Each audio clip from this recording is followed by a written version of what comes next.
Bueno, bienvenidos y bienvenidas. Es un placer y un honor tenerlos hoy, tenerlos hoy acá. Estamos celebrando el segundo aniversario de Siembra, así que realmente estamos muy contentos con toda la organización que estamos haciendo hoy.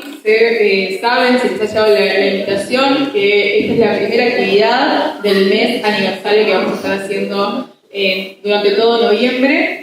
Les cuento que el miércoles que viene va a ser el festejo del segundo aniversario. Vamos a hacer la presentación de todo lo que hemos trabajado en este 2023. Así que bueno, también les adelanto la invitación para el miércoles que viene, que si no vamos a estar encontrando por acá también. Pero bueno, en esta oportunidad, para celebrar el aniversario, nos encontramos con la Sala de Infancia, que es su primera presentación, así que bueno, es también un momento de celebración y le voy a dejar la palabra a Soledad, que les va a contar un poco más de lo que es esta Sala de Infancia, de lo que hemos venido trabajando. Tienen el material que les hemos hecho llegar mientras que se fueron sentando, que es parte de lo que estuvimos trabajando y lo que el material base por lo que surgió esta actividad y lo que estuvimos discutiendo en la sala. Así que bueno, es un placer para nosotros tenerlos hoy acá. Gracias. Brandon, integro el grupo de infancia y adolescencia de Siembra. Estamos trabajando, en realidad Siembra desde 2021 viene haciendo un proceso de trabajo en lo que tiene que ver con un seguimiento del panorama y situación actual de las infancias en nuestro país. En ese entendido es que hoy nos resultaba primordial traer preguntas y traer diferentes miradas sobre el proceso de infantilización de la pobreza que viene existiendo en Uruguay, y en esa clave es que nos estamos encontrando. Para nosotros y nosotras es especialmente importante poder generar en este encuentro puntos que ayuden a construir una agenda de política pública con mirada específica de infancia. Así es que hoy estamos en un panorama bastante complejo. Más de 60.000 niños y niñas están viviendo en situación de pobreza en nuestro país. Aparte de eso, Uruguay es el país que tiene el mayor índice de infantilización de la pobreza en la región, y frente a esas cuestiones es que entendemos que la política pública tiene que, en sus diferentes expresiones, abarcar una mirada específica a esta problemática. Desde ahí es que entendemos que la salud, los cuidados, la educación, la vivienda, la protección integral, entre otros, tienen que tener otra mirada. Para eso nos parece que es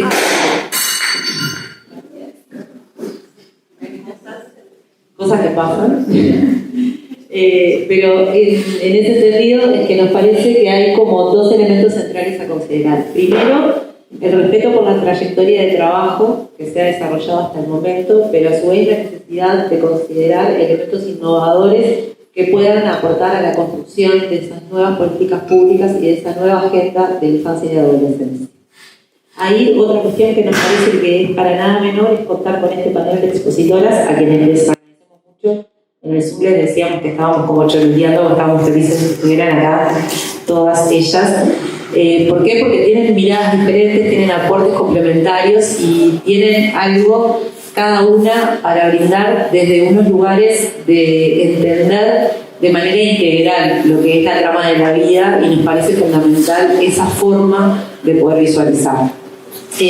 Otra cosa que nos parecía como grupo de infancia, que parecía como, a ver, hay cosas que uno las dice y decimos, bueno, esto es obvio, pero los niños y las niñas en realidad no tienen manera de autosustentarse, ¿no? Son seres humanos que están naciendo, creciendo, particularmente en la primera infancia, no tienen la capacidad de generar ingresos ni aportar en sus hogares. Entonces esas familias tienen que tener las condiciones para poder sostener los desarrollos de manera integral, o sea, los desarrollos integrales de la mejor manera posible.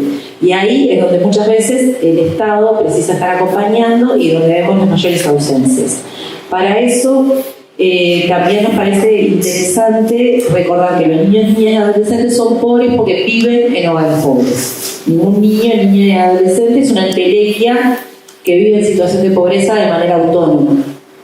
Se crían en familias en situación de pobreza, en viviendas en situación de pobreza, y esas condiciones estructurales lo que generan son trayectorias de vida que tienen que ver con vulneraciones múltiples. Esas vulneraciones afectan el desarrollo integral de estos niños, niñas y adolescentes en lo afectivo, en lo social, en lo físico, en lo emocional, Y ahí la gravedad de las ausencias estatales que venimos como un poco contemplando y en realidad siguiendo desde esta usina. Por otro lado, hay como un principio, o que nosotros y nosotras entendemos que es un principio fundante, que es que como cada país trata a sus niños, niñas y adolescentes, marca también cómo somos un poco como sociedad. Como un país trata a sus infancias y adolescencias tiene mucho que ver con quienes somos como sociedad. Entonces, tener la situación que tenemos hoy en día nos tiene que interpelar e interpelar de manera importante. Por ahí entendemos que no hay caminos dados, no hay soluciones absolutas, pero sí un montón de camino para construir. Esta sala que se nutre de aportes desde lo analítico, desde lo teórico y desde los territorios, lo que observa fundamentalmente son territorios donde estas familias en situación de vulneración permanente están cada vez más solas, con un repliegue de la presencia estatal y de los recursos públicos cada vez más agudizado a lo largo de los últimos años, y eso incide directamente en las condiciones de desarrollo de los niños y niñas. Para ir un poco como terminando y dar tiempo a la palabra de las ponentes, habíamos elegido, en realidad vieron que a quienes trabajamos con infancias nos gusta mucho como encontrar frases que tengan que ver o pequeños retacitos que hablen de lo que pasa en ese tiempo que es único y que marca no solo el presente de un país, sino su futuro. Y ahí encontramos una frase de una autora que se llama Louise Gluck, que muchos y muchas ya la deben haber leído, que dice: miramos al mundo una sola vez en la infancia, el resto es memoria. La pregunta que queremos plantear hoy es: ¿qué mundo estamos dejando ver a nuestros niños, niñas y adolescentes más vulnerados? Muchas gracias y ahora empezamos con la parte divertida. Entonces voy a presentar a Soledad Salvador. Soledad es economista, miembro del Centro Interdisciplinario de Estudios sobre el Desarrollo, CIEDUR, e investigadora del área de Desarrollo y Género. Se enfoca en temas de las desigualdades de género en el mercado laboral, entre otros. Bueno, nada, un gusto estar acá. Con gente tan linda. Bueno, gracias. Marisa fue la que me convocó. Bueno, yo no trabajo en el tema de pobreza, como ya saben, pero sí me interesa todo, ¿no? La desigualdad, básicamente, y cómo lograr reducir la desigualdad social, la desigualdad de género, a través de políticas que busquen empoderar. Entonces, los trabajos que básicamente hemos desarrollado tienen que ver con esto, con cuáles son como esos frenos al empoderamiento que tienen las mujeres, y como decís tú, justamente son mujeres de esos hogares que, bueno, muchas veces terminan catalogados como pobres o que están en los niveles bajos de la escala de la desigualdad. Entonces las cosas que traía, que aparte, bueno, dije que sí también porque en realidad mi trabajo en mujeres, Naciones Unidas, la oficina de coordinador residente, elaboró una nota sobre pobreza infantil para trabajar con todos los candidatos y todos los bueno, capaz que a Daniel ya lo convocaron, pero sé que van a dialogar con todos los partidos políticos, con todas las agendas, para que este tema esté, ¿no?, en el próximo gobierno con más énfasis. Y nada, y ahí, bueno, estuvimos viendo un poco cómo ayudar a conectar, ¿no?, todos los temas de la pobreza de la infancia con los temas justamente de la feminización de la pobreza, como dices tú hoy. Porque lo primero que identificábamos era eso, ¿no?, que siempre se ve como estos niños como que nacieron de un repollo, como decimos, ¿no?, que no tienen un vínculo con madres, que a su vez también la pregunta que uno se hace es qué infancia y qué adolescencia tuvieron esas madres, ¿no?, que muchas veces empiezan a ser madres ya en la adolescencia. Y a su vez qué carga de cuidados les tocó llevar, ¿no?, porque también nos preocupamos, o sea, nosotros ahora tenemos datos de la última encuesta de uso del tiempo. Claramente si uno mira, las mujeres que están en situación de pobreza tienen 10-12 horas más de trabajo no remunerado que el promedio de las mujeres. También son 20 horas más que los hombres, en situación de pobreza, porque claramente en esos sectores, generalmente lo que miramos en los sectores de menores ingresos, hay una división sexual de trabajo mucho más marcada, porque el hombre es el que tiene, en términos de sus oportunidades laborales, por decir, mayores chances de sacar un mejor ingreso, ¿no? No sé, el salario es un ingreso. Entonces, claramente la división sexual de trabajo se marca mucho más, porque las mujeres no tienen la posibilidad, ¿no?, de tener servicios de cuidado que les permitan insertarse en el mercado laboral en forma estable, obviamente que no, pero mismo cuando se insertan es en forma, precaria, ¿no?, con el servicio doméstico, el tipo de trabajo que uno puede conciliar con las responsabilidades del trabajo no remunerado. Y a su vez son sectores donde tienen muchas vulneraciones en otras cuestiones, ¿no? En la vivienda, que hoy justamente una de las compañeras que habíamos invitado que no pudo estar y hablar de ese tema, porque eso es uno de los factores fundamentales, ¿no? Que hacen a que se mantengan. O sea, por más que vos desarrolles programas de empleabilidad, como se intentó hacer desde Naciones Unidas, yo arranqué en diciembre del 2020 coordinando un proyecto interagencial donde se buscaba, una de las cosas era fortalecer los componentes de empleabilidad y cuidados para mujeres de sectores vulnerables, pero vos te das cuenta que no bastaba, ¿no? Con tener servicios de cuidado resueltos, con pagar el transporte, llevarlas a desarrollar el curso, con tener formas después de cómo ingresar, ¿no? Y tener una primera oportunidad laboral, o sea, los problemas son desde el vamos y de mucho acompañamiento, ¿no? Lo mismo, MISEP en ese proyecto trabajó con todos los temas vinculados a educación media y de deserción, y también, o sea, todos los jóvenes que uno quiere ver de qué forma los vuelven a insertar en el sistema educativo precisan de mucho acompañamiento, o sea, eso que a veces se considera que es un gasto, ¿no? Que es como un costo, por decir, que cada uno va a poder, ¿no? Por motus propio, desenvolverse y aprovechar las oportunidades, no se da, o sea, ni siquiera se visibilizan, por decirlo de una forma, esas oportunidades. Pero en general, siempre por eso, cuando venimos trabajando, sobre todo con Alma Espina y en Sedur en estos temas, la preocupación era qué oportunidades también laborales tienen, ¿no? Esas mujeres, por más que vos tengas programas de empleabilidad y cuidado, cuando vas a buscar qué oportunidades tienen, tampoco son oportunidades que te permitan empoderarte. O sea, claramente las oportunidades de empoderamiento son básicamente para mujeres con nivel educativo terciario, diría yo, ¿no? O sea, un estudio que hicimos por 8 países de la región te daba que aquellas que logran tener empleo formal, que logran tener una trayectoria laboral como una esfera, vamos a decir, ¿no? Con empleo formal y cierta estabilidad, son básicamente mujeres con nivel educativo alto.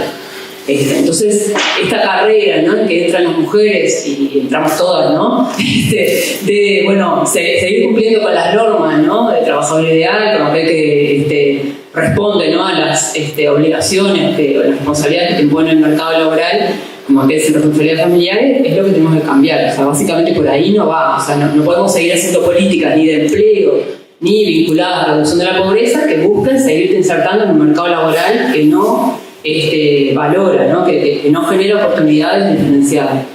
Y ahí yo creo que la oportunidad que existe, o sea, más allá de que si uno mira los datos son crudos, ¿no? Porque claramente las mujeres en situación de pobreza, en esos hogares con esos niños que son claramente monoparentales, o si son biparentales también las mujeres en mayoría figuran como jefas de hogar, tienen niveles educativos muy bajos. Estamos hablando de primaria o educación básica media, ¿no? O sea, no llegan a más de eso. Mismo para cuando hay programas de empleabilidad como está desarrollando el Ministerio de Trabajo, en el momento que nosotros empezamos a trabajar en este programa que les decía, buscaban mujeres para poderlas insertar en empresas, por ejemplo, de software, con TICs, y claramente no son para estas mujeres. O sea, por más mentor que tengas en la empresa, por más, son para otro tipo de mujeres, por lo menos de una educación media hacia arriba.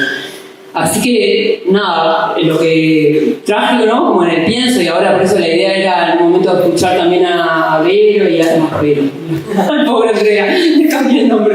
Andrea y a Mayra. Era eso, cómo reflexionar juntas sobre qué se puede hacer en términos de políticas, que no es seguir repitiendo lo que ya se está haciendo, por decir, pero sí conectar mucho más políticas antipobreza, como le llamamos, con todas las AFAN, las asignaciones sociales, con políticas que busquen empoderar a estas mujeres, ¿no? De estos hogares, porque claramente si las mantenemos sumidas a su rol de cuidadora, no van a salir de ese circuito. Y me acuerdo, especialmente el presupuesto, también en el periodo pasado trabajamos en perspectivas de género, y ahí vos también veías que claramente esas mujeres que están en esos sectores más bajos, cuando uno mira, ¿no? La trayectoria, para los datos que tenemos en los últimos 20 años, 30 años, claramente se van quedando, ¿no? como más atrás, y la desigualdad entre mujeres se profundiza, ¿no? Porque claro, las mujeres que logran cumplir con todos los roles, ¿no? Y con ese rol masculino que también se les demanda, son aquellas que tienen ingresos, que pueden pagar, y cada vez se despegan más. Entonces el mundo laboral del futuro, por decirlo, se va preparando para un perfil que no son estas mujeres a las cuales queremos atender. Por eso yo creo que lo que debería de pensar, ¿no? En conjunto, ya estamos todos interesados en la misma causa, es qué forma, ¿no? Pensar esos mecanismos, ¿no? Que ayuden a generar, y capaz que no esperar a que sean madres, ¿no? Que a mí me pasó una vez en CEDUR cuando están en el programa de Uruguay Trabaja, etcétera, de jóvenes que me decían, bueno, en realidad para estar ahí tengo que ser madre, ¿no? Es como una condición, y yo me acuerdo que lo hablamos una vez hace mucho tiempo, no eso de que uno hace políticas para focalizar, pero tampoco generar como esos condicionamientos, ¿no? De que las agarras ya cuando ya son madres, en realidad capaz que hay como antes, ¿no? Del momento de estar en la adolescencia y decidiendo su vocación, por decirlo, que muchas veces es una palabra capaz que queda lejana, ¿no? A lo que ellos se pueden imaginar. Así que nada, yo básicamente traía como esto, como reflexiones a lo que se hizo en esa nota, que después se les puedo compartir, creo que se puede difundir. Básicamente también ahí se aportó datos sobre, bueno, si uno fortalece, ¿no? Las medidas de asignación familiar, todo lo que hoy se da en términos de ingreso, cuánto, ¿no? Tenés que hacer para efectivamente lograr reducir estos niveles de pobreza que tienen los hogares, pero de última lo mismo, ¿no? O sea, es como dar plata, pero si no cambiar la cultura, si no cambiar, ¿no? Por lo menos esa lógica de imaginarse y poder trascender, ¿no? Y no imaginarte que, bueno, que la suerte ya está echada, ¿no? Como imagino yo que son muchas de estas jóvenes que hoy no tienen más oportunidades, que su forma a su vez de ser autónomas, independizarse, es teniendo un hijo para poderse valorar, ¿no? Como madres, como mujeres, y no verse como ellas en una carrera, una vida propia donde consigue autónoma. Así que nada, eso era lo que traía más para ayudarnos a pensar. Le agradecemos a Soledad y ahora le damos la palabra a Andrea, Andrea Violita es economista con un Master of Science in Economics de la London School of Economics.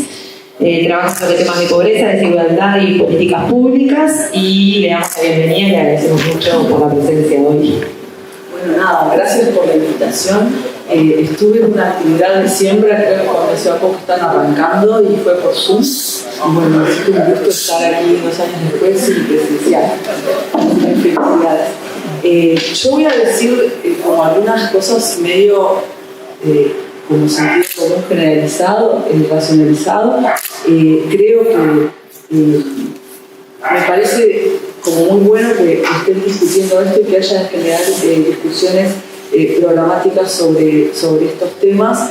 En lo personal creo que la discusión pública sobre pobreza y sobre pobreza infantil está bastante empobrecida, y creo que en parte es porque no hemos sabido manejar esta nueva periodicidad de las publicaciones del INE semestral, donde básicamente la discusión es si es verdad que subió o es verdad que bajó, y ahí quedamos, porque no hay más elementos en esos informes que una estimación y un intervalo de confianza, y porque la pobreza no es un indicador de coyuntura. Si pensamos que las causas de la pobreza al menos tienen un componente estructural, entonces los periodos son más lentos y los elementos de análisis tienen que ser más. Entonces, en ese sentido, creo que mover esa discusión es un rol también de todas las personas preocupadas por esa temática. La pobreza infantil, las brechas, entonces se hace referencia a la pobreza infantil como situación de hogares con niños con insuficiencia de ingreso. En el caso uruguayo, la brecha es más alta porque el sistema de protección social cubre muy bien a los adultos mayores. Creo que después América va a hablar un poco de eso. Entonces, desde el 90 para adelante, en el quintil de menores ingresos, básicamente lo que tenemos es hogares con niños, y capaz que es esa perspectiva en la que tenemos que pensar en estos temas.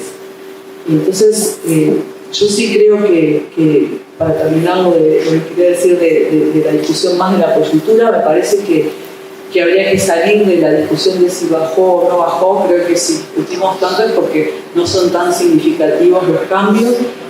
Creo además que con la crisis aumentó la pobreza, y bueno, Matías lo estudió, y la proporción en la que subió fue más o menos la misma que la que subió la pobreza en 2002, solo que el nivel de partida era bastante menor, y eso tiene que ver con la situación de crecimiento económico que vivimos, y también con el conjunto de políticas redistributivas y de protección social que se instauraron en el periodo previo. También pienso entonces que para contribuir a la discusión pública, además publicar la nueva línea de pobreza. El INE debería publicar la esperada medición de pobreza multidimensional. No voy a meter con ese tema, voy a hablar más que nada del ingreso, pero atrás de lo que consideramos pobreza está qué consideramos bienestar y en qué dimensiones. Y por último, se debería aprovechar el hecho de que el INE ahora tiene un pequeño panel donde sigue hogares a lo largo del tiempo, para tratar de utilizarlo para entender mejor quiénes salen, quiénes quedan y quiénes progresan en la pobreza. Eso está completamente subutilizado y creo que hay mucho por hacer por ese lado. Pienso también que centrarse en un indicador, hay un autor, David Campbell, que decía, bueno, si nosotros miramos solo un indicador, trabajamos para el indicador. Entonces, lo que queremos es que ese indicador baje y podríamos hasta caer en la tentación de hacer políticas que están más cerca de la línea, porque así vamos a bajar, porque lo otro es menos redituable políticamente. Entonces, en ese sentido, creo que deberíamos traer a la conversación otros conceptos que ya están recontra manejados, pero solo los quiero recordar, que son el de vulnerabilidad y la infancia, que es una situación de especial vulnerabilidad, y la desigualdad como causa en última instancia de la pobreza. Hay a ver si me encuentro.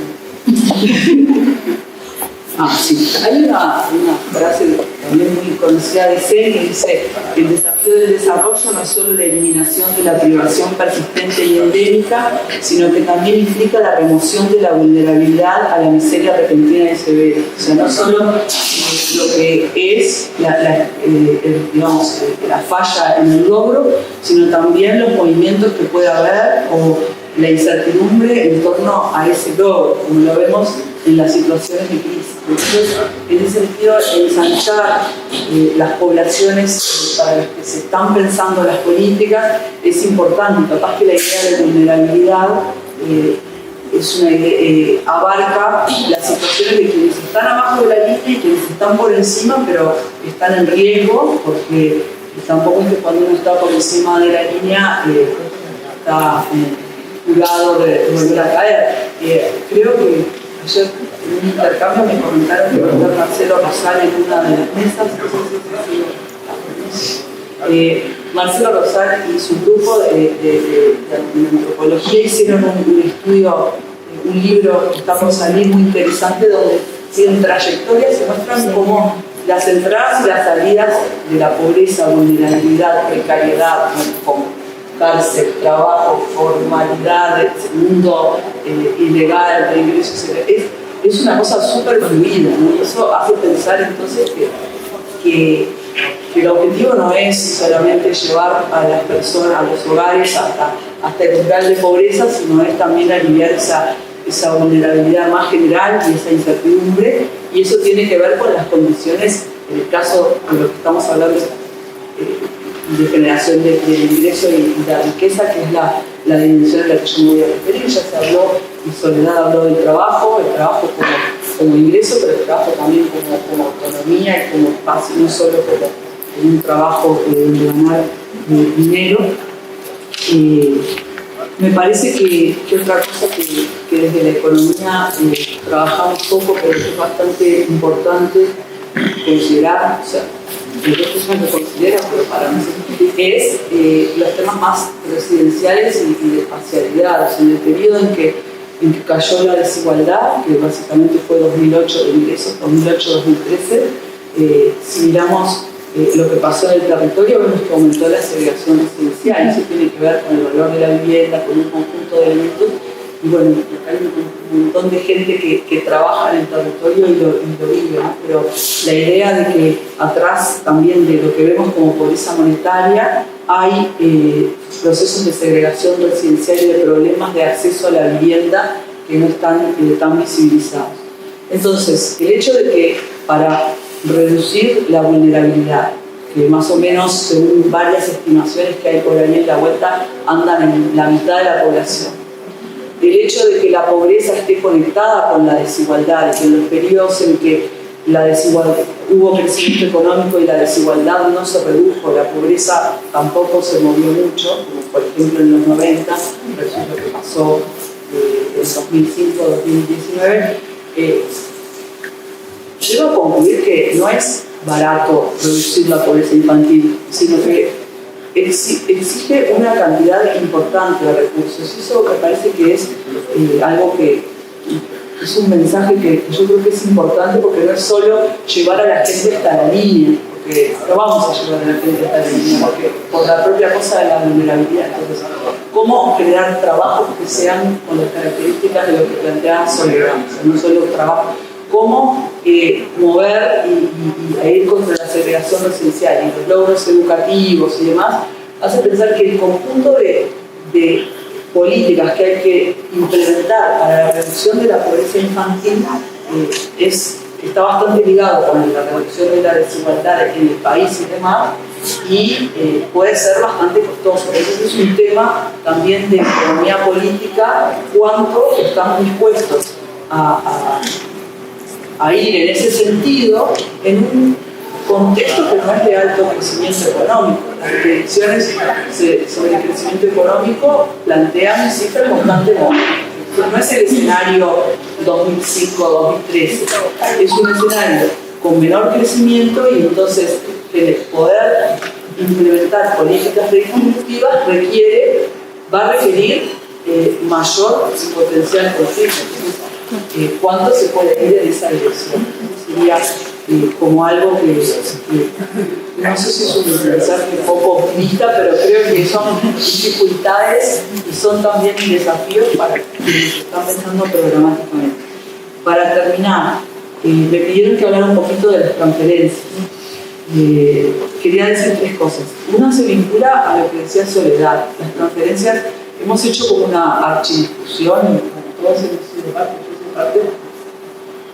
de las transferencias públicas, pero también están las transferencias privadas, y aquí está, hace poco lo mencionaba también, todos vemos una presentación, las transferencias de padres no corresidentes, vinculado al tema de hogares monoparentales y bla bla.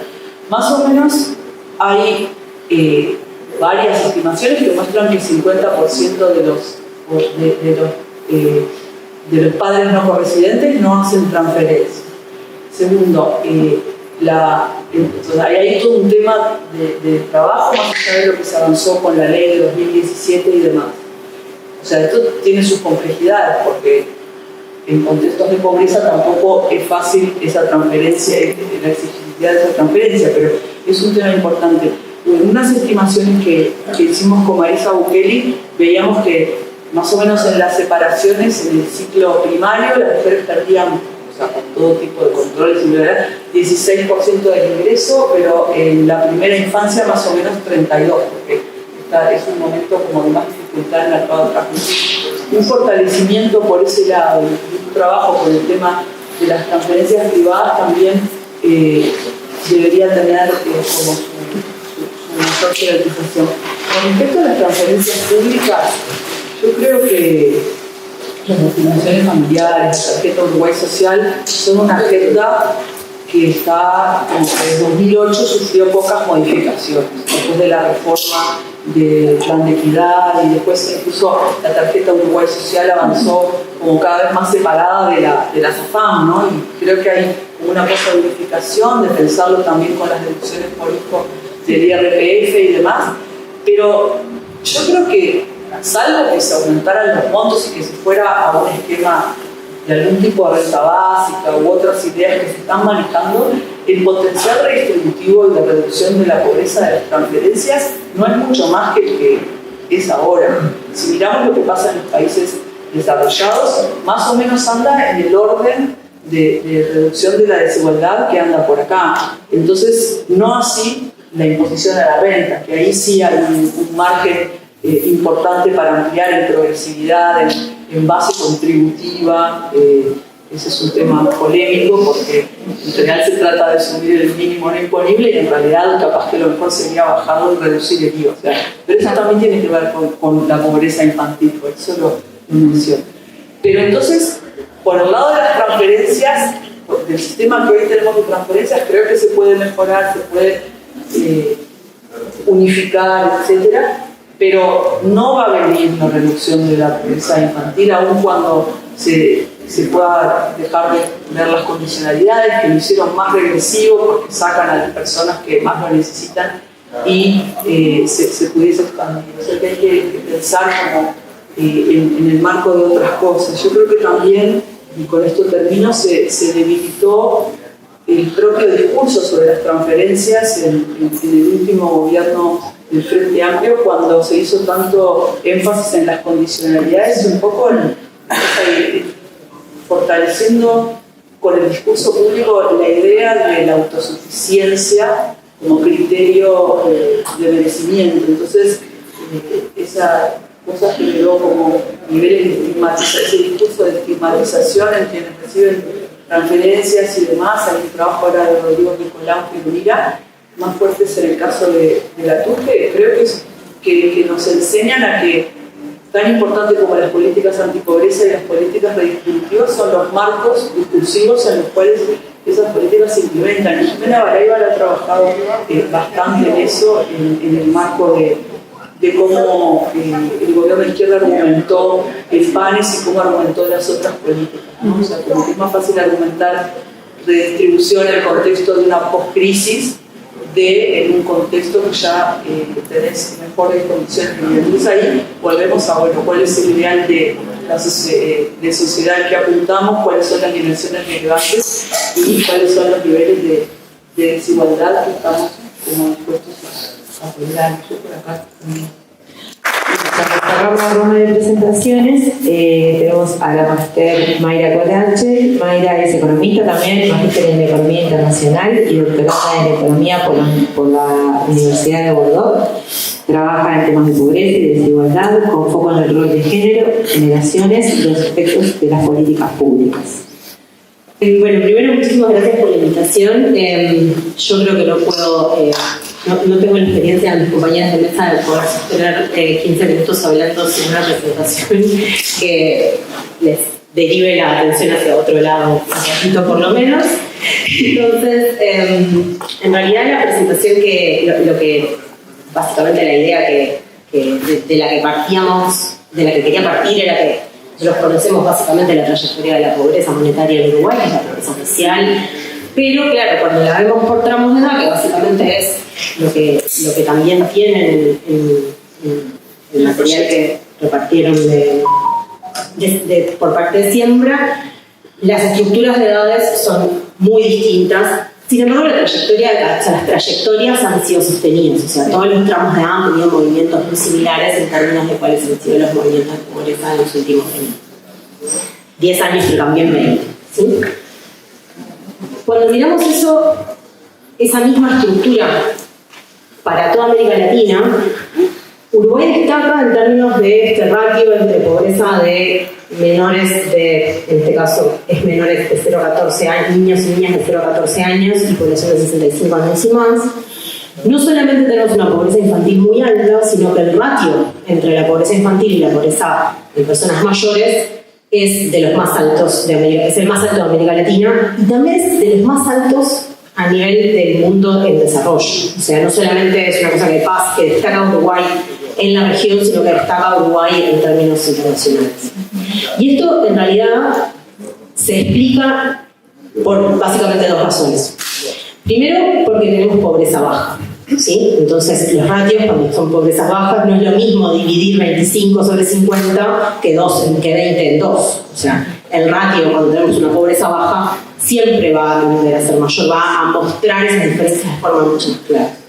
Pero también es una buena noticia en una parte de la mirada, porque estrictamente habla de un nivel de desarrollo del sistema de seguridad social que otros países de la región no tienen y que otros países en desarrollo tampoco tienen. Entonces, básicamente, la parte de buena noticia es que tenemos una pobreza bajísima en población mayor de 65 años, básicamente porque la pensión mínima está casi por encima de la línea de pobreza. Y básicamente todas las personas mayores reciben una pensión mínima al menos. Entonces, de esta manera, nosotros de lo que estamos hablando cuando hablamos de pobreza, de este ratio, es del desarrollo del sistema de seguridad social en Uruguay. Y si lo ven, si comparan el resto de los países que están ahí, y los ordenamos inclusive intuitivamente en términos del nivel de desarrollo que suponemos, efectivamente los países que están más a la derecha son los países de nivel de desarrollo más alto, como Panamá o Brasil, mientras que los países que están más a la izquierda, que tienen ratios más bajos, también tienen niveles de pobreza mucho más altos que los que tenemos en Brasil o en Uruguay, pero también tienen un sistema de seguridad social que básicamente no existe. Ahora, ¿por qué nos pasa? ¿Por qué pasa eso? ¿Por qué la pobreza infantil es menor o es mayor que la pobreza en personas mayores? Primero, por cómo medimos la pobreza. Nosotros cuando medimos la pobreza lo que hacemos es comparar cualquier pobreza, es comparar alguna métrica de bienestar, es decir, alguna métrica de qué entendemos por bueno, de cuán bien está ese hogar o esas personas, con alguna línea. En el caso de la pobreza monetaria, es con la línea de la pobreza monetaria oficial en Uruguay, es con la línea de pobreza construida en base a datos del 2006, de la estructura de gasto del 2006. Esa métrica de bienestar que nosotros comparamos para poder calcular pobreza a nivel de hogar es el ingreso per cápita de los hogares. Y eso implica dos supuestos muy importantes. Tres supuestos importantes. El primero es, todas nosotras y todos nosotros en nuestro hogar ponemos todos nuestros ingresos en la bolsa, ¿sí? O sea, tenemos una bolsa común y todos nuestros ingresos entran ahí. Y lo otro es que cada uno de nosotras, cada una de nosotras y de nosotros sacamos de esa bolsa una porción igual. Eso es básicamente el ingreso per cápita, pero son supuestos que parecen obvios, pero están muy contestados a nivel internacional en la literatura. O sea, son supuestos que sabemos que no se cumplen. Las personas se reservan parte de sus ingresos para sí mismas, que los niños y las niñas no pueden hacer, y a la vez no todos usamos esos ingresos o consumimos de la misma manera las mismas porciones del ingreso cuando consumimos de esa bolsa común, que es el consumo del hogar. Es decir, que lo que estamos haciendo es medir con el ingreso per cápita la pobreza del hogar y después miramos a las personas que están ahí adentro, pero lo que no sabemos es sobre pobreza individual. O sea, no estamos hablando específicamente de qué consumen que efectivamente niños y adolescentes o mujeres o varones o personas mayores dentro de los hogares. El otro supuesto que estamos haciendo cuando hacemos esto es que todos necesitamos lo mismo. Cuando a cada uno le damos la misma porción, le estamos diciendo que las niñas, niños y adolescentes necesitan exactamente lo mismo, o su bienestar se puede medir con esa misma porción o comparar con esa misma línea. Y que acá podemos tener una sobreestima. Se podría decir que hay una sobreestimación de la pobreza infantil, porque podríamos pensar que las niñas, niños y adolescentes, especialmente niños más pequeños, no necesitan el mismo nivel de consumo que pueden estar en adultos. Y lo otro que tampoco hacemos es considerar que los hogares tienen economías en su consumo. O sea, que no es lo mismo vivir solo que vivir de a dos, y que no es lo mismo vivir de a dos que vivir de a 10, en términos de lo que necesitamos cada uno para pasar ese nivel mínimo de bienestar que consideramos en el mundo. Y en esto de nuevo podemos estar sobreestimando un poco la pobreza infantil, porque obviamente los niños, niñas y adolescentes viven en hogares más grandes que las personas mayores, por ejemplo, que tienden a vivir en hogares de una o dos personas. Un ejercicio que hicimos hace un tiempo ya con Martín Blum fue jugar con estos supuestos. No importa mucho el gráfico, ¿sí? Lo que importa es que dijimos, bueno, ¿qué pasa si cambiamos todas estas cosas? O varias de estas cosas. Y esta es la estructura de edades de la pobreza, o sea, el nivel de pobreza por edad, jugando con un montón de supuestos. Y la línea celeste fuerte es la que efectivamente estamos midiendo, o sea, es la pobreza oficial, y las otras muestran, ahora decir, bueno, ¿qué pasa si el tamaño del hogar, o sea, si vivir en un hogar de 2 no es lo mismo que vivir en un hogar de 1, qué pasa si los niños pesan menos, o sea, necesitan un consumo menor, etc. Y básicamente lo que estamos diciendo es, no importa. O sea, es verdad, todos estos supuestos llevan a una estimación un poquito exagerada de la pobreza infantil, o sea, el supuesto que estamos usando es justo un extremo, podríamos usar algunos no tan extremos, pero la estructura de edad se mantiene, es decir, los niños viven sistemáticamente en hogares más pobres que los adultos y que las personas mayores, aunque cambiemos estas cosas que sabemos que pueden ser. Entonces, ¿por qué? ¿Por qué seguimos teniendo, o sea, a qué se debe en términos de la conceptualización de la pobreza, de que efectivamente los niños vivan en hogares más pobres? Por un lado, al ciclo de vida del hogar. O sea, el ciclo de vida en sí mismo del hogar. Pensemos que los niños, niñas y adolescentes no generan ingresos y no queremos que generen ingresos, nos parece bien. Sin embargo, cuando nace un niño pasamos de tener un volumen de ingresos que dividíamos entre 2 y que ahora lo pasamos a dividir entre 3. Y así cada vez que aparece un niño más. Entonces, hay un proceso mecánico inclusive de un aumento de la línea de la pobreza infantil, de la pobreza de los hogares en el momento de nacimientos de hijos. Eso es una gran justificación para sostener este tipo de, o sea, sostener este tipo de hogares en términos de sostenimiento de ingresos, por decirlo así, de sus necesidades. Por otro lado, ¿cuáles son las políticas públicas que nosotros consideramos cuando hablamos de pobreza? La pobreza es una pobreza, la pobreza que miramos en lugar es pobreza monetaria. Y lo que nosotros estamos metiendo dentro de ese ingreso, de esa métrica del bienestar son ingresos. Las políticas públicas dirigidas a niños, niñas y adolescentes en general no son políticas monetarias, salvo las asignaciones familiares, sino que son políticas en especie. Es decir, los niños, niñas y adolescentes asisten a escuelas, liceos, universidad. Las niñas, niños y adolescentes se atienden muchísimo más en salud que los adultos. Y ese tipo de prestaciones no están consideradas en los ingresos, pero sí están las jubilaciones y pensiones.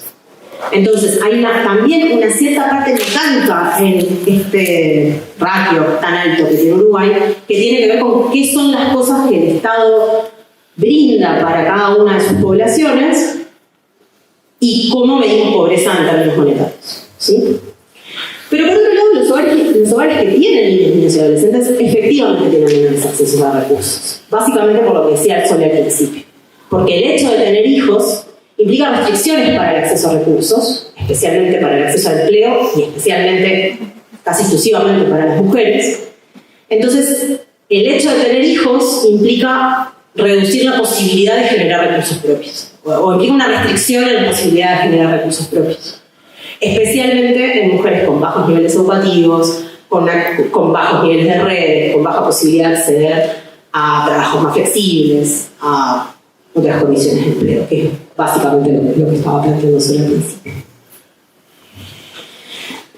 La otra estrategia que podríamos recurrir es decir, bueno, en vez de medirlo a través del ingreso de la pobreza, miramos directamente la satisfacción de las cosas que nos importan, que es básicamente medir pobreza multidimensional, que es lo que comentaba Andrea hace un rato.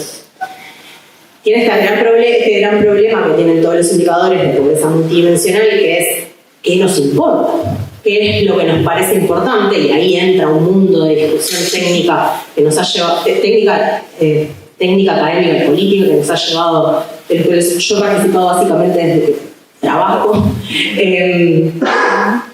Y por otro lado, la restricción de información, dado que básicamente necesitamos que toda esa información esté medida conjuntamente en una misma fuente de información, pero también cómo hacemos para que esa información efectivamente sea medida a nivel individual, porque lo que importa para un niño de 5 años no es lo mismo que importa para un adolescente de 14. Tenemos varias medidas de pobreza multidimensional en Uruguay. Yo traigo una que hicimos con Victoria Tenenbaum hace un tiempo en base para UNICEF y para CEPAL. Esto básicamente lo que ven ahí es la evolución de pobreza multi en azul para hogares con niños, y lo que se ve en naranjita punteado es pobreza monetaria. ¿Se ve? Bueno, lo que más o menos se ve. Y básicamente lo que pasa es que los satisfactores se mueven mucho más lento, pero también, o sea, mejoran mucho más lento cuando hay mejoras, pero también empeoran mucho más lento cuando hay problemas de ingreso. O sea, es verdad que la pobreza no es un indicador coyuntural, sin embargo la pobreza de ingresos tiene mucho de coyuntural. Los hogares de reacción sirven como sostén, sirven como colchón de un montón, el hogar como unidad sirve de un montón de restricciones que vienen. Y en eso solamente, esto sí que no sé, no se ve, bien, creo que la primera vez que construimos. Estos son básicamente los indicadores que componen los indicadores que componen ese índice que les mostré de pobreza multidimensional, que como ven son súper básicos. Son algunos de los indicadores de confort, que es si tiene heladera y si tiene calefón, o sea, básicamente si tiene cómo enfriar la comida y cómo calentar el agua. Un indicador de hacinamiento, condiciones estructurales de la vivienda, algunos indicadores de educación y algunos indicadores que son los indicadores para poder medir algo de salud que tiene que ver con el origen del suministro del agua, ¿sí? Pero básicamente lo que les quería mostrar acá es que efectivamente a medida que mejoran los ingresos, es decir, a medida que nos movemos del 2006 hacia el 2020, la caída de la mejora de los ingresos tiene un efecto muy fuerte en los indicadores de confort, es decir, los hogares efectivamente logran acceder a bienes que antes no lograban acceder, pero no logran recuperar las condiciones materiales. O sea, eso requiere de una energía que no logró, un movimiento de recursos que no logró darse con la mejora de los ingresos en este periodo. Y para terminar,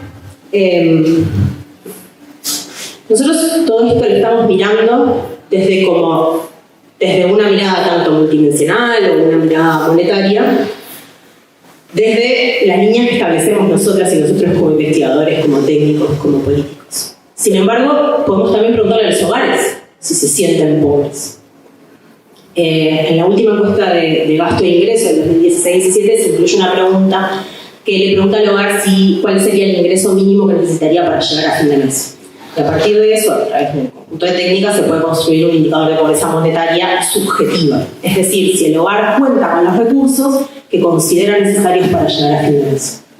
Cuando miramos eso por la estructura de hogares, o sea, por la estructura de edades, perdón, que es lo que se ve en la derecha de este gráfico, la historia es completamente distinta que la que conocemos cuando miramos pobreza objetiva. O sea, cuando miramos pobreza medida por la línea, la historia de la que estamos hablando y de la que miramos si cambió o no cambió en los últimos 6 meses. La pobreza en personas mayores de 65 años, la pobreza subjetiva, es mucho mayor que la pobreza que se da en hogares con niños y en personas en edad central, ¿sí? Y esto lo hicimos, es un trabajo que hicimos con Federico Scalese y Verónica Amarante hace poquito, y lo hicimos para 7 países de la región, y el único país en el que aparece esto es en Uruguay. En todos los demás, la estructura de la pobreza objetiva replica la estructura de la pobreza subjetiva, ¿sí? Porque después, y a mí lo que me interesaba traer de esto es, las personas no toman sus decisiones de voto o de cuáles son las agendas de políticas que van a reclamar en función de la pobreza absoluta que publica el INE sistemáticamente, sino en función de cómo se sienten y de cómo perciben las necesidades de las distintas estructuras de hogar, ¿sí?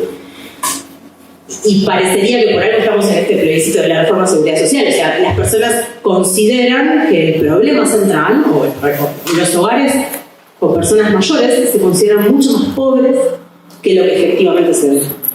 Y esas personas ejercen mucho más directamente su capacidad de incidencia sobre las políticas públicas. Y me dice algo más, yo no me acuerdo qué era, pero estaba muy bueno.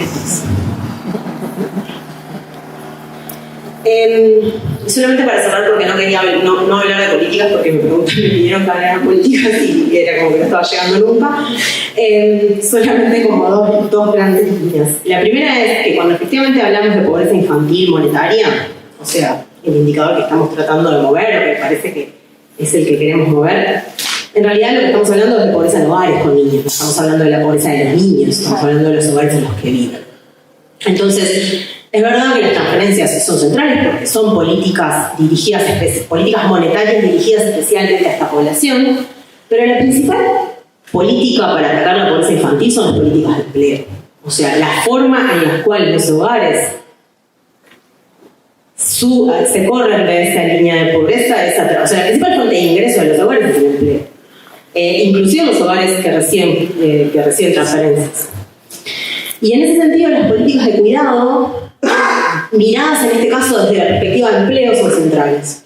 Por lo que decía Sole, no es lo mismo, a veces no es que no consiguen un empleo, es que no pueden ni siquiera acceder a la posibilidad de buscar un empleo, porque las restricciones al cuidado generan restricciones muy importantes, barreras muy importantes para el ingreso al mercado laboral, especialmente cuando son niños chicos, menores de 6 años y menores de 12. Pero seguimos, en este caso, hablando de ingresos. ¿Cuánto de esto se traslada efectivamente a la satisfacción de las necesidades de niñas, niños y adolescentes? Obviamente las políticas de educación y salud creo que no tenemos que conversarlo, pero después las políticas de cuidado miradas ahora desde la perspectiva de desarrollo infantil son son las que también pueden romper esos círculos viciosos en términos de desarrollo cognitivo y no cognitivo de niñas, niños y adolescentes. Y no quiero no decir las políticas de vivienda, porque son las que se donde los ingresos se hacen menos suficientes para trasladar efectivamente las mejoras, si es que tenemos, de ingresos de los hogares a la satisfacción directa de la necesidad de vivienda. La idea ahora es tener un espacio de preguntas, así que capaz que lo que hacemos es circular en otro micrófono y lo que vamos a tener después es un tiempo de respuesta que es como de 5 minutos para cada una, porque sabemos que el tiempo se cotiza en bolsa o en eso, es rarísimo que pasa ahora.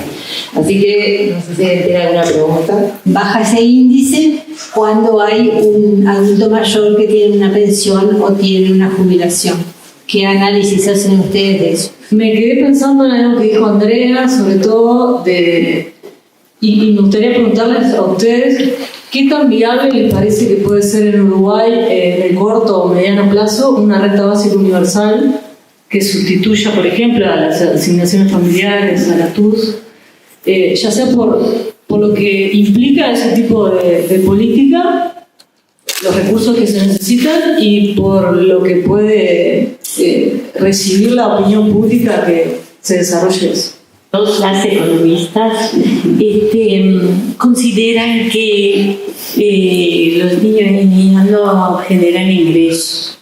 Bueno, al principio sabemos que no trabajan y desgraciadamente hay trabajo infantil en el Uruguay, lo sabemos, estamos esperando los resultados del censo que tiene que venir de la UT, el trabajo, pero muchas veces trabajo no remunerado, ¿no? Esencialmente medio rural y cuidados. Niños, niñas y adolescentes. No, pero yo pensaba, hay algunas prestaciones que si no hay niños o niñas, la familia no lo recibe. Empezando por esa fama. Pero después hay otras.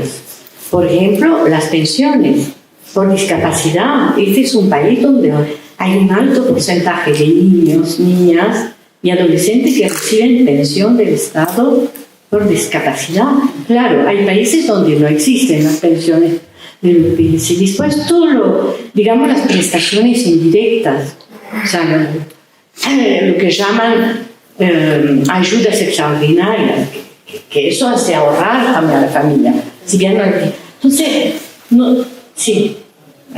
Por ejemplo, la camioneta, en algún caso, psicomotricidad, etc. Bueno, eso es una cosa. Y después, a mí no me gusta mucho comparar la pobreza infantil con la pobreza de las personas mayores, porque como bien lo dijiste ahí al último, está también cómo la gente se percibe, ¿no?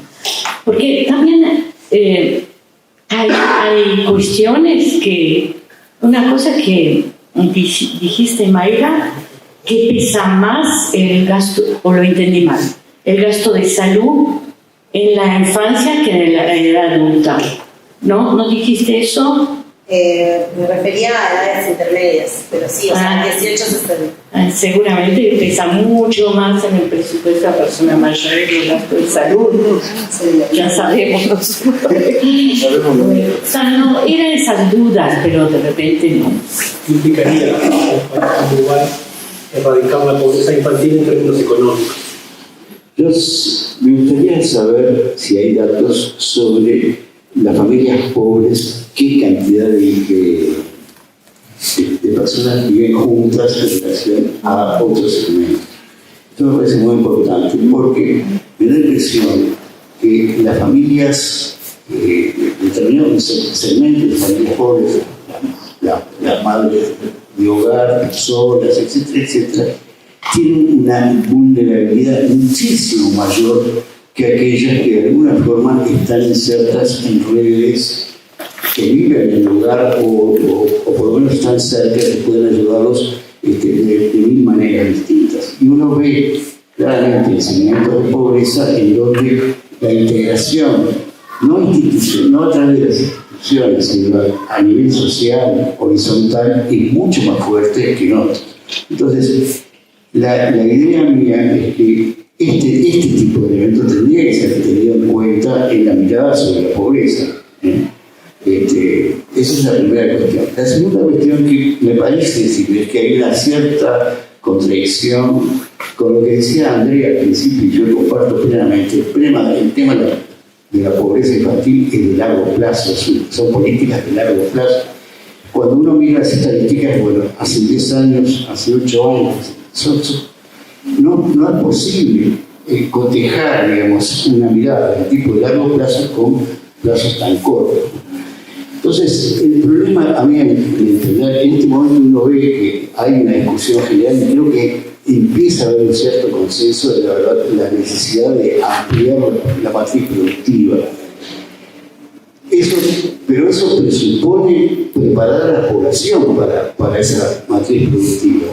No solamente, bueno, la fácil, digamos, bueno, por el lado de cuidado, aparentemente ya hay competencias ya adquiridas, las mujeres que se pueden volcar al mercado, etcétera, etcétera, ¿no? De una forma más relativamente fácil. Pero a mí me parece que, de alguna forma, toda la problemática de la formación de la fuerza de trabajo en realidad tiene mucho que ver con esta posibilidad de pensar, digamos, en transformación de la matriz productiva. Y creo que eso no se está discutiendo, no se está pensando. En primer lugar, agradecerles. Yo estoy fascinada con esta mesa, me encantó. Me parece como muy importante visibilizar estas cosas y no me parece casual que sean mujeres las que en la academia estén tomando la tarea de investigar y poner estos temas sobre la mesa. Y en realidad a mí un poco me parece que la pobreza infantil, más allá la pobreza en general es un problema visto desde la perspectiva de derechos, más allá de lo que el país esté perdiendo en términos de Producto Bruto. Pero además, pensando, claro, yo dije, me choqueó un poco la pregunta, pero a la vez, tiene sentido en tanto la penalización por maternidad. Bueno, ¿cuánto el país está perdiendo? Y viéndolo en términos economicistas, así que son hasta un poco frívolos, ¿cuánto el país está perdiendo en términos de producción por privar a las mujeres del mercado de trabajo por el solo hecho de decidir ser madres? No sé ni siquiera decidirlo, ¿no? Sino que se da. Eso por ahí. Gracias. Para contestar todo, pero bueno, perfecto. Lo que planteaba Margarita creo que tiene que ver un poco con lo que dice Maya, ¿no? Capaz que vos lo desarrollás, pero cuando estás trabajando con esta metodología de línea de pobreza suma todos los ingresos del hogar y los divide entre la cantidad de gente. En general los hogares, salvo que estén en hogares extendidos, los adultos mayores están en hogares unipersonales, etcétera, y en general hay solo perceptores de ingreso y hay menos gente. Entonces, de ahí es esa división que tienen todos los problemas que se dijeron versus cuando tenés como niños, donde tenés una cantidad de gente que no genera ingresos. Entonces, capaz que tiene que ver con eso, con la relación de dependencia económica, etc. Otra cosa es si no habría que pensar en líneas diferentes. Y una cosa que conversábamos tenía que ver con lo que dijeron ustedes del costo de los remedios, de los costos en salud y de cómo, acá hay mucha gente que ha trabajado en salud, cómo habría que pensar, no sé si canastas u otras de remedios para lo más crónico, que se puede conversar más por ese lado. Eso con respecto a lo primero. Con respecto a la renta básica universal, yo creo que depende de la variedad de renta básica universal que quieras implementar, porque hay desde una versión muy liberal a una versión muy redistributiva. Si querés implementarla muy redistributiva, para mí es fundamental con qué la vas a financiar, porque tiene sentido y puede tener una potencialidad redistributiva importante si la financiás con impuesto a la renta y no con IVA, por ejemplo. Entonces, podría ser que te aprobaran una renta universal, por ejemplo, para niños con un monto bajo, pero que no cambiaran la forma de financiarla. Entonces ahí tendrías una mejora redistributiva y capaz que no sería el mejor uso de los recursos. Es un tema de cómo de qué variedad de renta básica. Porque si pensaras una muy redistributiva, financiada por impuesto a la renta, yo creo que sí, que es muy difícil de lograr en un contexto además de lo que mencionábamos antes de bajo crecimiento y entonces más potencial pugna distributiva. Y después está el otro tema que tiene que ver con algo de lo que mencionaba cuando hablaba del estímulo, de la ética del trabajo y demás, que choca con los esquemas de renta básica. Hay un trabajo que se hizo ahora en el Instituto de Economía que compara esquemas de empleo garantizado por el Estado versus renta básica como ideas que podrían generar coberturas de ingreso más amplias que las actuales transferencias. Pero sin duda que pensar en un cambio en el sistema de transferencias tiene que ir por esos lados. Pero yo creo que sí sería difícil de aceptar, lo cual no quiere decir que no sea bueno plantear la discusión. No sé, el beneficio económico, bueno, sería una manera como muy instrumental de plantear el tema, ¿no?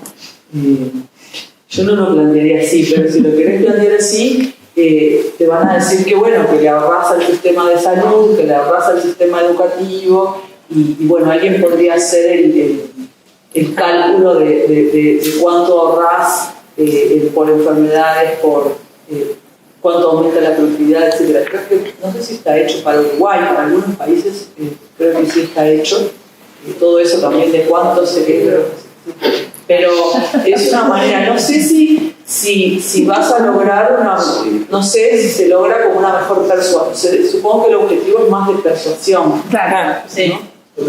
No sé si hay que entrar en esa lógica y entonces discutirlo instrumentalmente o que tenés que quedar en una discusión como más de tipo normativo. Pero sí. Siento que la normativa la venimos perdiendo hace años. Claro, pero también si entras en esa, te puede pasar lo que pasa con las transferencias, las contraprestaciones. Que entramos en esa de justificar y pedir una contraprestación y terminas perdiendo discursivamente, ideológicamente, el hecho de que en realidad es un derecho.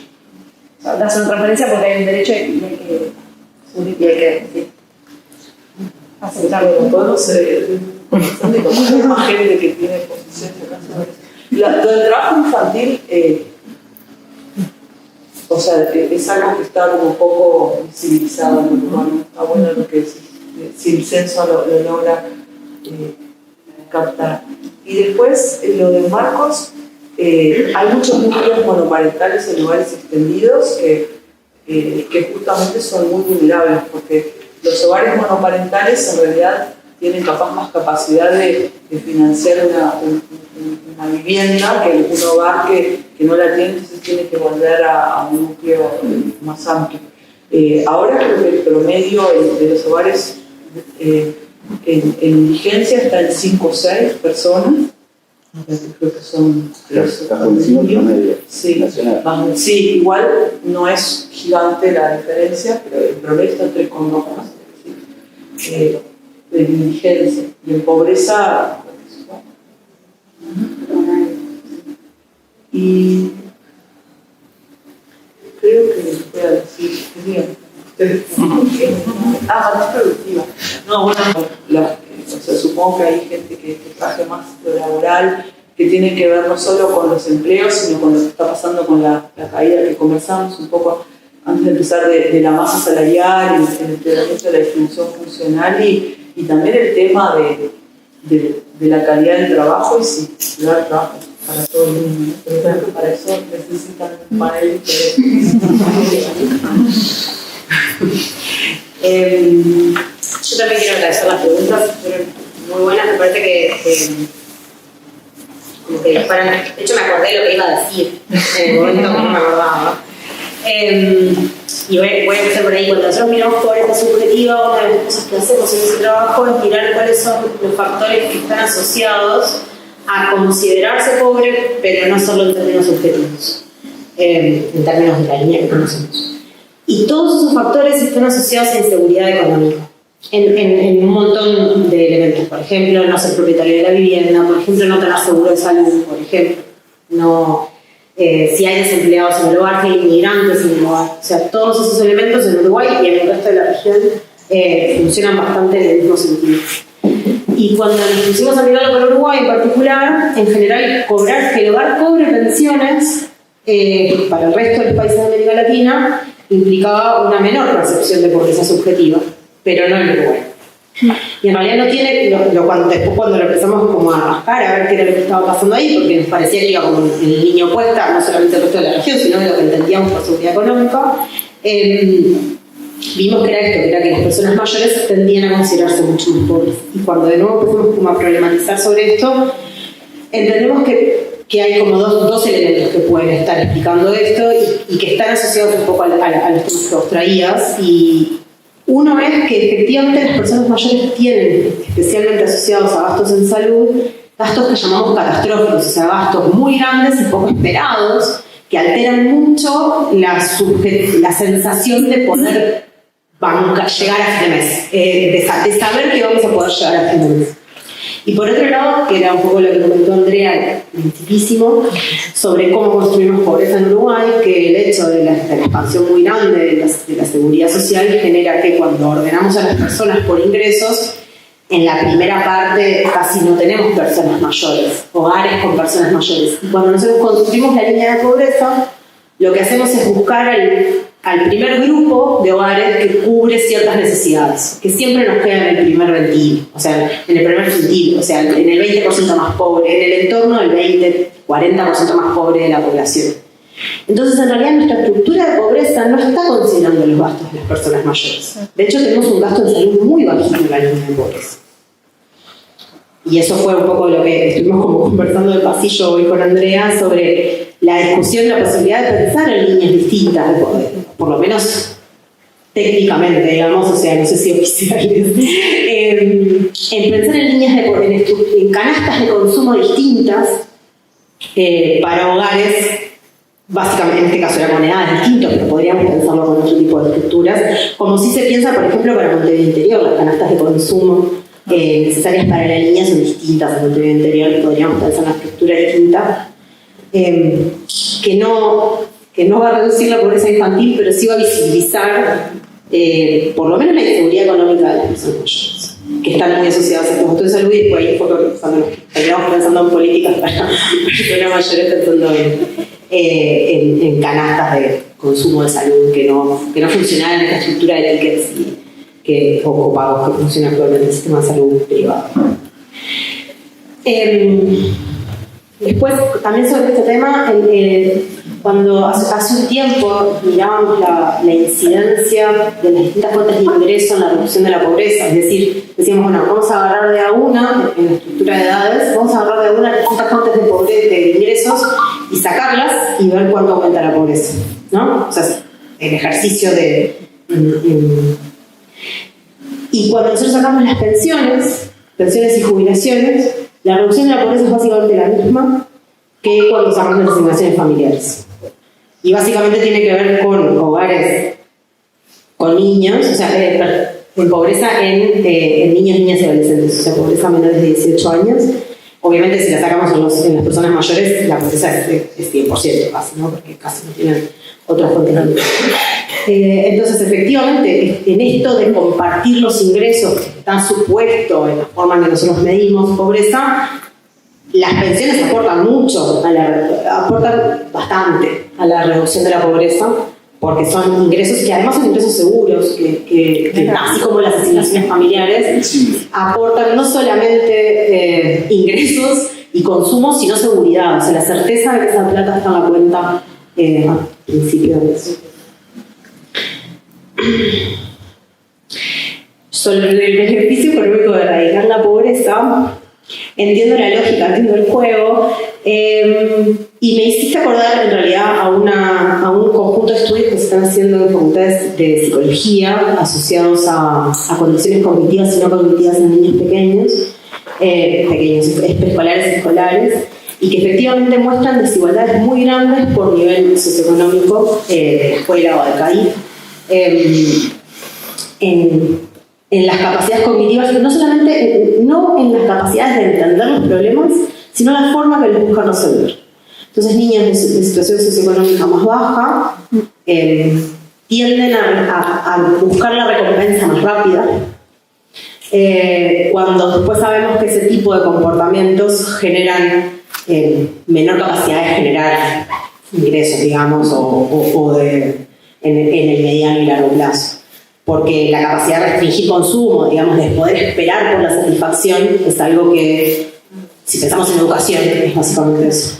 Y este tipo de comportamientos en general están asociados a contextos de estrés, donde los niños entienden perfectamente el problema, pero no lo resuelven de una forma que para ellos es óptima. O sea, si lo pensamos, si mantenemos esta lógica del contexto economicista, que es, yo que sé que vamos a mañana, dame caramelo. Y eso en términos, surge de contextos de inseguridad, no necesariamente física, a veces también, pero sí de inseguridad económica. Y en términos de desarrollo cognitivo y de capacidad de generación de cerebros, estamos perdiendo un montón. Y es una puntita nada más de la que se puede tirar. Nada, a mí una de las cosas que comentaron, que bueno, yo justamente también hace muchos años, Cecilia Rosel y Federico presentaron un trabajo que habían hecho sobre población de adultos mayores, mirando esto como los distintos, no sé si se acuerdan, sobre los distintos componentes de la protección social, y tímidamente planteé esta duda, ¿no? De si no había que ir a una canasta de consumo de los hogares, ¿no? De las personas mayores, porque claramente estamos comparando muchas veces que son generalmente las personas mayores más beneficiadas, etcétera, efectivamente lo son, pero claramente si tienen problemas de dependencia o de pobreza pasa un umbral muy distinto que el resto, ¿no? de hogar. Probablemente son pobres, ¿no? En niveles de ingresos que para otros no lo son. Y bueno, y la vida me ha llevado a vivirlo, porque estuve a mi mamá en situación de dependencia varios meses, y a mi papá, y la verdad que es carísimo sostener personas dependientes adultas mayores en el hogar, o sea, si no tenés ningún servicio, ¿no? Que no hay. Entonces, creo que, claro, no tiene nada que ver, ¿no? Cuando hablamos de un sistema de cuidado, no tiene nada que ver la inversión en el cuidado de la infancia con la inversión en el cuidado de personas dependientes. Y claramente la discapacidad infantil también está concentrada en hogares pobres. Entonces, los hogares pobres no solo tienen problemas de pobreza e ingreso, sino que a su vez sus componentes tienen otras características, ¿no? Ya todas las dificultades propias también de esos adultos, de esos hogares, hay problemas también de esa composición de esos hogares. Entonces, aparte que se reproducen todas las problemáticas, ¿no? Las que se hablan todo el tiempo, la violencia, el problema de seguridad, bueno, todo es peor, tenemos que decir, cuando estás más abajo. Entonces, más allá de si es monetario o no, yo creo que hay otros componentes más estructurales que tenemos que considerar. Entonces ahí pensaría, en mi caso, siempre he tenido dudas con lo de la renta básica. Tengo esta sospecha también de que el mercado laboral, que una de las preocupaciones, si hubiera una renta básica probablemente baje los ingresos, ¿no? O sea, hay un juego ahí inevitable, ¿no? Que se puede dar. Entonces, más que plata, yo preferiría dar servicios en especie en sistemas de cuidado. O sea, creo que lo que hay que hacer es que el sector privado participe más, ¿no? La política de cuidado busque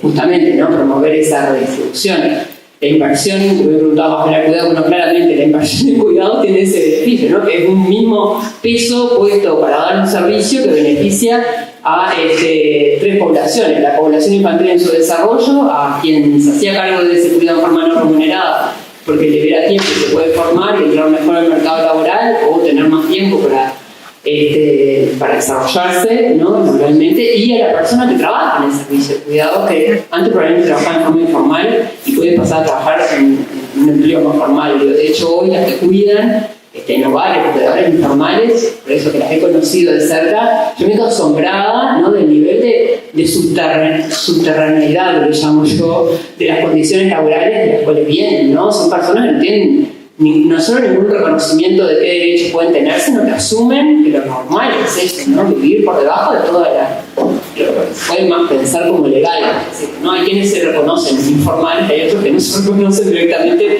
Esa es su realidad, su forma de vivir, y llegan ahí también porque han pasado por otras situaciones, ¿no? Son mujeres que también han sido pobres, que también han tenido que trabajar, ¿no? En forma informal en cualquier mercado, y esa es su única oportunidad que les queda, ¿no? Muchas veces no es opción, ¿no? Es obligación en todo caso. Entonces, no sé, me parece como que hay muchas dimensiones que atender ahí. Y después, respecto a la matriz productiva, yo cuando he intentado pensar, ¿no? En un momento imaginaba ese mundo de que, bueno, queríamos transformar la matriz productiva, hacer políticas para eso, pensando que el producto final era ir a una sociedad más igualitaria, pero en realidad lo que evidenciamos es que el desarrollo de matriz productiva, por más que busque diversificarlo, lo que hace es generar más desigualdad. En realidad, genera distribución regresiva. Y cuando pregunté esto, me acuerdo a los encargados de la licenciatura en desarrollo, me dijeron que nadie nunca había dicho que la diversificación iba a traer más igualdad. Entonces me convencí de que en realidad por ahí no iba solo, sino que eso es parte de las fuerzas del mercado y que hay que hacer política, vamos a decir, ¿no? Para